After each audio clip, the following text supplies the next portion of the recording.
700 ሚሊዮን ብር ቁጥሩን በቅጡ ሰምታችሁኛል? 700 ሚሊዮን ብር። ይህንን የምታዩትን የታጠረ መሬት የከንቲባ እህት ነኝ የምትል ሴትዮ ሸጠችብን። እባክህ ድምፁ ነን አለኝ። ቁጥሬን በሰው አግኝቶት ነው እንደዚህ የሚለኝ።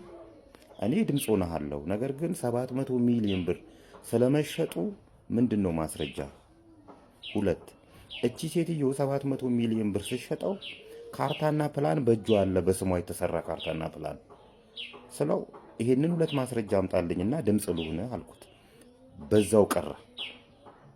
ይሄንኑ ቃል ተጠቅሞ ጋዜጠኛ አርያ ስላሴ የከንቲባ እህት ነኝ የምትል እቺ ሴትዮ በ700 ሚሊዮን ብር የሰው መሬት ሸጠች ብሎ ሲያወራ ሰማሁ። ይሄ መሬት እንግዲህ ሳር ቤት ነው ያለው። ሳር ቤት ካናዳ ኤምባሲ ጋር ነው ያለው። ግማሹም በኮሪደር ተነክቷል። እነዚህ ሰዎች የሚኖሩት ውጭ ሀገር ነው።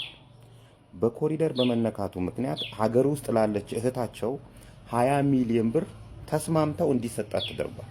በተጨማሪ ካሳንቺስ ላይ አንዳንድ ቤት ውሰዱ ተብለው ይርቀናል ብለው እምቢ ብለዋል።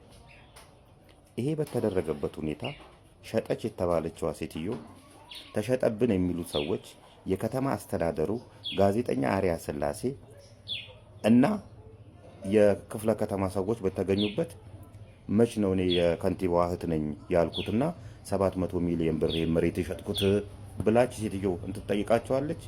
ሶሪ የሰፈር ሰው ሲል ሰምተን ነው። አሉባልታ ነው እንዴ?